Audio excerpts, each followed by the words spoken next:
Kumpirmado ng dadalo si Vice President Sara Duterte sa meeting de avance ng PDP laban sa susunod na linggo. Samantala, tinotodo na ng mga kandidato sa pagkasenador ang kanilang pangangampanya. Narito ang report ni News 5 Visayas correspondent John Aroa.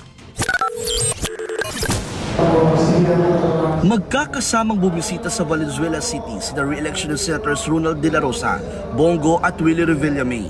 Nangako si Revillame ng pumping station sa lungsod para makatulong tuwing bumabaha sa lugar. Kabilang sina Go at De La Rosa sa tinuguriang Duterte ng PDP. May meeting di avance sila sa May 8 sa Liwasang Bonifacio sa Maynila. Kumpirmadong dadalo riyan si Vice President Sara Duterte. Wala pa akong schedule sa kanila except yung meeting de avance sa Manila.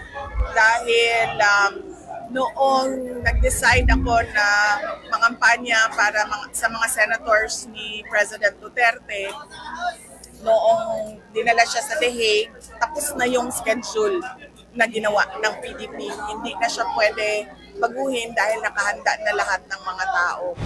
Inindorso naman ng ilang lokal na opisyal ng Cagayan de Oro si Abby Binay na pag-usapan ang mga isusulong ni Binay sa Senado gaya ng libreng maintenance medicine sa senior citizens, kalidad ng edukasyon at pag-alis ng tax sa overtime at bonus ng mga manggagawa. Konsultang bayan naman sa Tagbilaran, Bohol ang pinuntahan ni Ping Lacson. Dito niya pinakinggan ang mga hinaing at problema ng lokal na pamahalaan, kabilang na ang transportation system sa probinsya. Okay naman kay Lacson ang pagbebenta ng 20 pesos kada kilo ng bigas, pero kailangan daw ng pangmatagalang solusyon. Ipinangako naman ni Manny Pacquiao sa Mati City, Davao Oriental ang libreng pabahay, reforma kontra korupsyon at paglikha ng mga trabaho.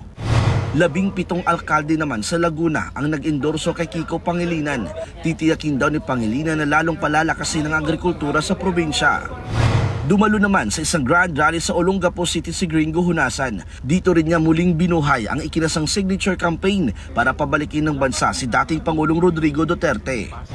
Ipinangako naman ni Ariel Quirobin sa mga taga Cotabato City na susolusyonan ang ugat ng karahasan at titiyakin ang kapayapaan sa Mindanao. Nagbabalita mula sa Frontline, John Aroa, News 5.